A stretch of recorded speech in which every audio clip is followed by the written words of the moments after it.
Assalamualaikum warahmatullahi wabarakatuh. Hamdan wa syukrulillah amma ba'du. Pada kesempatan kali ini saya akan menyampaikan materi mengenai filsafat pendidikan Islam menurut Kiai Haji Hasyim Asy'ari. Diajukan untuk memenuhi tugas mata kuliah filsafat pendidikan Islam dan sebagai dosen pengampunya adalah Dr. Haji Mulyawan S. Nugraha MAG MPD. Program Pasca Sarjana Pendidikan Agama Islam Sekolah Tinggi Agama Islam Sukabumi STAI. Ada beberapa poin yang ingin saya sampaikan. Yang pertama adalah latar belakang masalah, yang kedua rumusan dan tujuan masalah, yang ketiga adalah pembahasan. Latar belakang masalah. Permasalahan dalam dunia pendidikan Islam memang tidak henti-hentinya menjadi perbincangan yang sangat hangat, karena pada dasarnya permasalahan pendidikan Islam saat ini masih belum mampu menjawab semua permasalahan yang berhubungan dengan moralitas dan rasionalitas peserta didik. Walaupun lembaga pendidikan tersebut berlabel Islam, karena memang pada kenyataannya masih banyak sekali terjadi dekadensi moral. Begitu juga dengan SDM yang tidak memenuhi standar pendidikan. Pendidikan merupakan salah satu investasi sumber daya manusia yang diharapkan dapat mengubah kehidupan suatu bangsa ke arah yang jauh lebih baik. Sebagai social investment yang berhajat meningkatkan sumber daya manusia, tentunya pendidikan yang berlangsung di Indonesia tidak semata diharapkan berhasil dalam memindahkan pengetahuan dan nilai-nilai kepada generasi berikutnya, tetapi juga dapat memperbaiki nasib dan kualitas peradaban orang-orangnya. Yang pertama adalah rumusan masalah. Rumusan masalah ini pertama bagaimana biografi Kiai Haji Hasyim Asy'ari, lalu kemudian bagaimana filsafat pendidikan Islam menurut Kiai Haji Hasyim Asy'ari.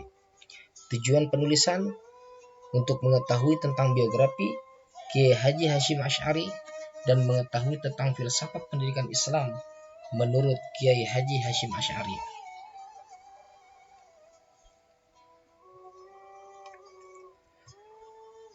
Biografi Kiai Haji Hasyim Asy'ari. Nama lengkap adalah Kiai Haji Hasyim Asy'ari. Tempat dan tanggal lahir Gedang Jombang, Jawa Timur 24 Zulqa'dah 1287 Hijriah bertepatan pada tanggal 14 Februari 1871 Masehi. Beliau wafat di Jombang 3 Ramadan 1366 21 Juli 1947 Masehi. Ayah beliau adalah Abdul Wahid bin Abdul Halim dan dikenal sebagai Pangeran Bona, bin Abdul Rahman bin Abdul Aziz bin Al-Fatah bin Maulana Ishaq dari Raden Ainul Yakin atau biasa dikenal dengan Sunan Giri. Ibu beliau adalah Hajah Halimah sebagai seorang putri dari Kiai Usman, guru dari Hadratus Syekh Kiai Haji Hasyim Asy'ari. Prestasi beliau yang pertama adalah sebagai pimpinan Pondok Pesantren Tebu Ireng Jombang, dan yang kedua adalah sebagai seorang pendiri organisasi terbesar yang ada di Indonesia, yaitu Nahdlatul Ulama.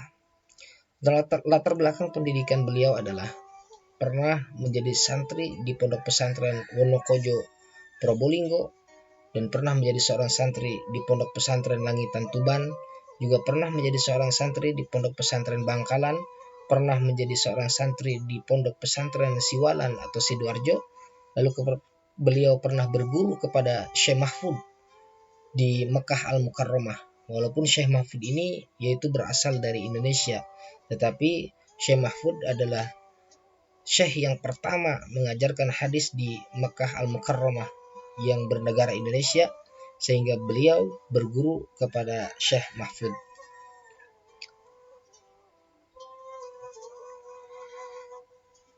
Ada beberapa karya dari Hadratus Syekh Kiai Haji Hasyim Asy'ari. Yang pertama adalah kitab Adabul Alimi wal Muta'allim.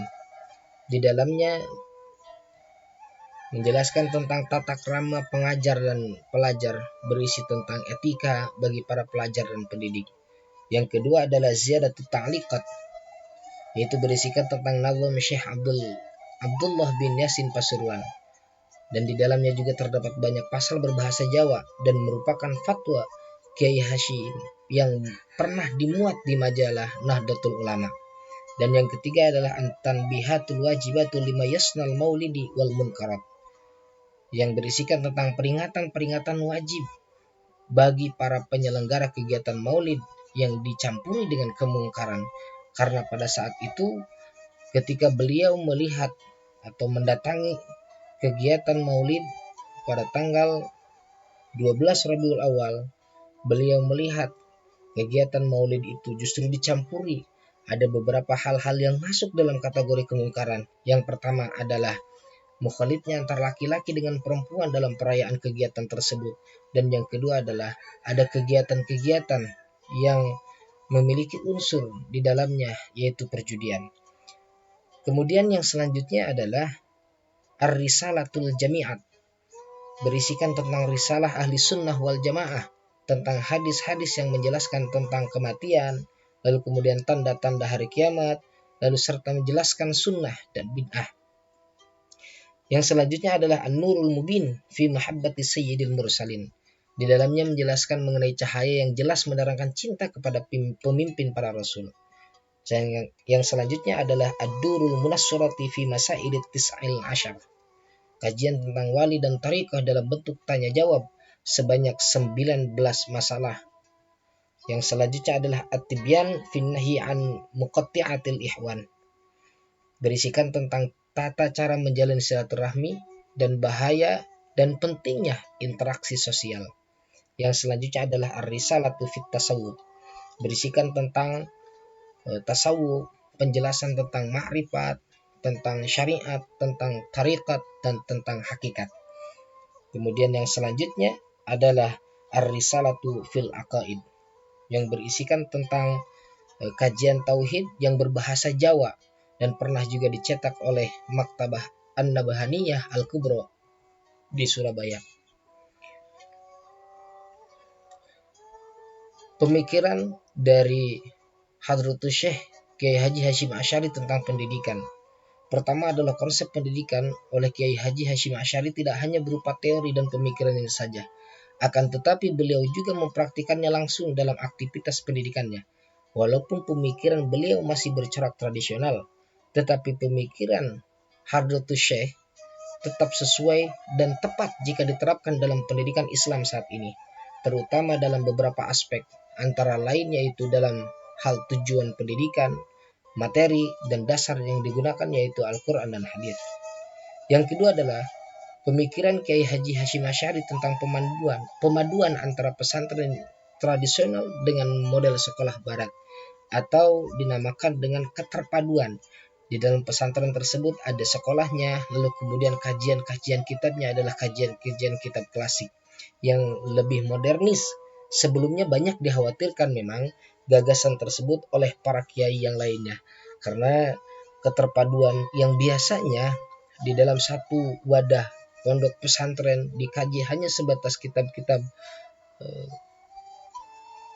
klasik saja, kitab-kitab para ulama, namun justru gagasan dari Hadratus Syekh ini memadukan antara pesantren yang tradisional dengan model sekolah barat.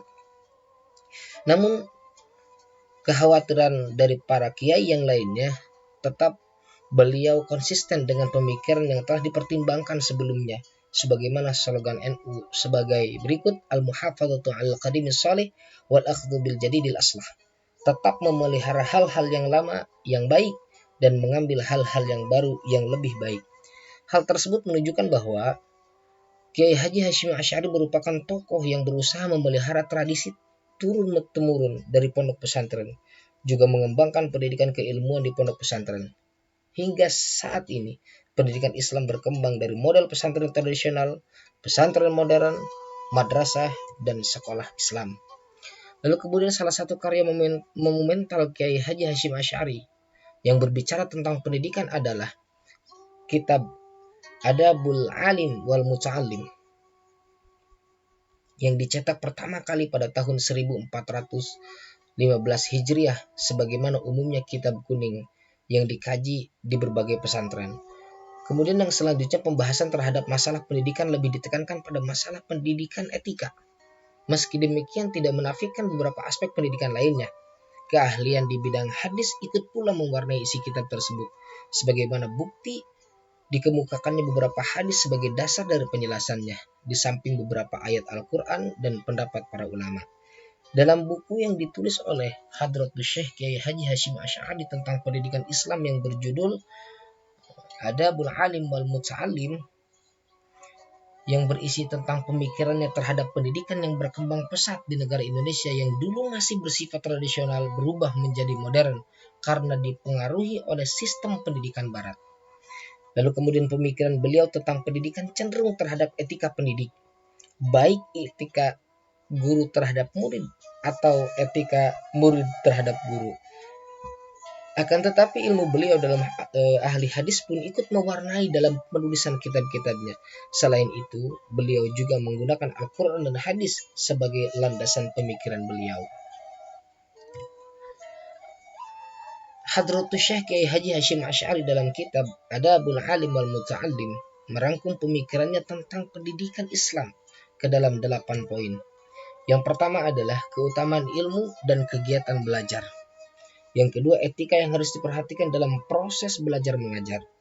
Kemudian etika murid kepada guru, etika murid terhadap pelajaran, dan hal-hal yang harus ditaati bersama guru.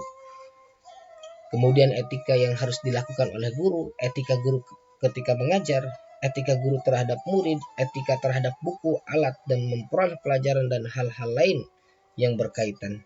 Artinya di dalam kitab ini beliau lebih menekankan bukan hanya sebatas guru mentransformasikan ilmu kepada para muridnya, dan murid pun bukan hanya sebatas mendengarkan apa yang disampaikan oleh guru. Guru bukan hanya sebatas menyampaikan secara tekstual, tetapi di dalam kitab ini lebih menekankan bagaimana seorang guru selain daripada mentransformasikan ilmu juga harus menjadi uswah dalam segala aspek, sehingga apa yang dilakukan oleh guru itu menjadi landasan yang harus dilakukan oleh seorang murid. Kiai Haji Hasyim Asy'ari mencantumkan beberapa pemikiran dalam masalah pendidikan. Yang pertama adalah mengenai tujuan pendidikan. Tujuan pendidikan menurut Hadratus Syekh Kiai Haji Hasyim Asy'ari adalah mengamalkan ilmu untuk mencapai kebahagiaan dunia dan akhirat. Kiai Haji Hasyim Asy'ari juga menyebutkan dalam hal belajar bahwa belajar merupakan ibadah untuk mencari ridho Allah yang mengantarkan seseorang untuk memperoleh kebahagiaan dunia dan akhirat. Karena pada sejatinya beliau menyampaikan bahwa niat bagi seorang pelajar hanya sebatas untuk mendapatkan ridho Allah dan dijadikan sebagai ladang ibadah, sehingga ilmu yang didapat pun akan memberikan manfaat kepada masyarakat dan akan memberikan manfaat kepada umat. Sebagaimana yang beliau sampaikan, wal amalus shalih huwa wasmun amun laka amalun yufidul ibadah wal bilada wa yanfa'ul mujtami'a wal furada fil hali wal istiqbal.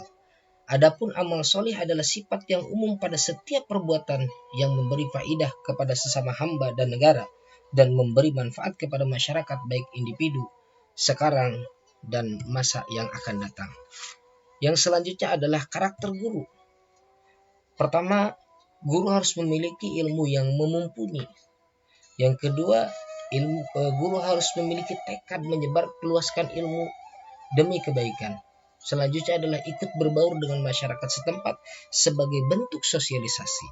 Dan yang selanjutnya adalah tetap menjaga tradisi lama dan memperbarui konsep pendidikan yang bersifat kemajuan. Lalu kemudian memiliki kompetensi personal dan etika yang akan menjadi pedoman peserta didik. Kemudian harus memiliki kompetensi pedagogik dan profesional dengan etika guru dalam mengajar, dan memiliki kompetensi sosial dengan etika ketika bersama para peserta didik. Yang selanjutnya adalah konsep peserta didik. Dalam menuntut ilmu, peserta didik hendaknya berniat suci, menuntut ilmu pengetahuan dan mengamalkannya, mengembangkan dan melestarikan nilai-nilai Islam. Jadi para peserta didik bersumber kepada niat untuk mencari ilmu pengetahuan hanya sebatas mencari ilmu pengetahuan lalu kemudian mengamalkan ilmu pengetahuan tersebut tanpa ada tendensi untuk berpikir bahwa pendidikan yang sedang dilaksanakan bukan semata-mata bertujuan untuk melakukan perubahan dalam segi keekonomian. Yang keempat adalah kurikulum pendidikan. Pada awal mulanya, mata pelajaran yang diajarkan oleh Hadratus Syekh adalah menekankan pada syariat Islam atau ilmu pengetahuan dasar keagamaan. Jadi ketika ada seorang peserta didik, pertama kali yang diajarkan adalah hal-hal yang mendasar mengenai keagamaan, yaitu pertama adalah tentang tauhid, yang kedua fikih, kemudian adalah tafsir. Sedangkan ilmu bahasa yang dipelajari adalah bahasa Arab dan tulis menulis Arab. Setelah berkembangnya tuntutan zaman, kurikulum yang sebelumnya ditambahkan pelajaran Quran hadis dan bahasa Indonesia, Melayu, serta bahasa asing, yaitu bahasa Belanda pada saat itu. Yang kelima adalah strategi pembelajaran dalam pendidikan. Dalam kegiatan belajar mengajar, Kiai Haji Hasyim Asy'ari menggunakan beberapa metode antara lain yaitu dengan cara halaqah, kemudian mubahasah, sorogan, bandungan, dan mutolaah, yang identik dengan metode ceramah, demonstrasi, tanya jawab, diskusi, dan dialog. Dalam mata pelajaran bahasa Arab, terutama dalam belajar sorob, menggunakan metode hafalan. Dan metode-metode ini sampai saat ini masih dilestarikan oleh pesantren-pesantren, khususnya pesantren-pesantren yang mengkaji kitab-kitab klasik dengan menggunakan metode halaqah, mubahasah, sorogan, bandungan, kemudian mutolaah. Yang keenam adalah evaluasi pendidikan. Menurut pemikiran Kiai Haji Hasyim Asy'ari, memang dalam proses evaluasi tidak menggunakan standarisasi penilaian. Namun jika diteliti sistem pendidikan Islam, sebenarnya proses itu sudah menilai dari segala aspek, yaitu aspek kognitif, afektif, dan psikomotorik. Yang ketujuh adalah signifikasi pendidikan. Signifikasi pendidikan adalah upaya memanusiakan manusia secara utuh, sehingga manusia bertakwa kepada Allah dengan benar-benar mengamalkan segala perintahnya dan menegakkan keadilan di muka bumi, beramal solih dan maslahat, pantas menyandang predikat sebagai makhluk yang paling mulia dan lebih tinggi derajatnya dari segala jenis makhluk Allah yang lainnya, karena memang dengan ilmu dan amal Allah mengunggulkan manusia dibandingkan dengan makhluk-makhluk yang lainnya, sebagaimana disampaikan di dalam kitab Ta'limul Muta'allim di dalam muqaddimahnya, Alhamdulillahilladzi faddala bani Adam bil ilmi wal amal. Yang kedelapan adalah sistem pendidikan. Dalam sistem pendidikan Kiai Haji Hasyim Asy'ari berlandaskan Al-Quran sebagai paradigmanya dalam hal ini, karena dengan berlandaskan pada wahyu Tuhan terwujud suatu sistem pendidikan yang komprehensif, yaitu meliputi 3 aspek.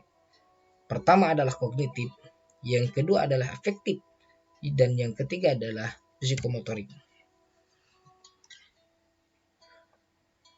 Kesimpulan apa yang saya sampaikan dari awal sampai akhir, dalam pandangan Kiai Haji Hasyim Asy'ari kaitannya dengan ilmu dan agama, signifikasi pemikiran beliau adalah memanusiakan manusia secara utuh, sehingga manusia dapat bertakwa kepada Allah dengan cara menjalankan segala perintahnya dan menjauhi segala larangannya, dan pantas mendapatkan predikat sebagai makhluk yang mulia dan memiliki derajat yang tinggi di atas makhluk yang lainnya. Kemudian pemikiran beliau juga menitik beratkan pada nilai-nilai moral dan etika, menekankan guru sebagai seorang yang mentransformasikan ilmu dan murid sebagai objeknya. Standar evaluasi tidak memiliki standar nilai, tetapi menggunakan pengamatan tingkah laku siswa dalam kehidupannya sehari-hari, sehingga sistem pendidikan yang diterapkan oleh beliau berdasarkan Al-Quran dan hadis dan lebih cenderung kepada pemikiran madhab Imam Syafi'i.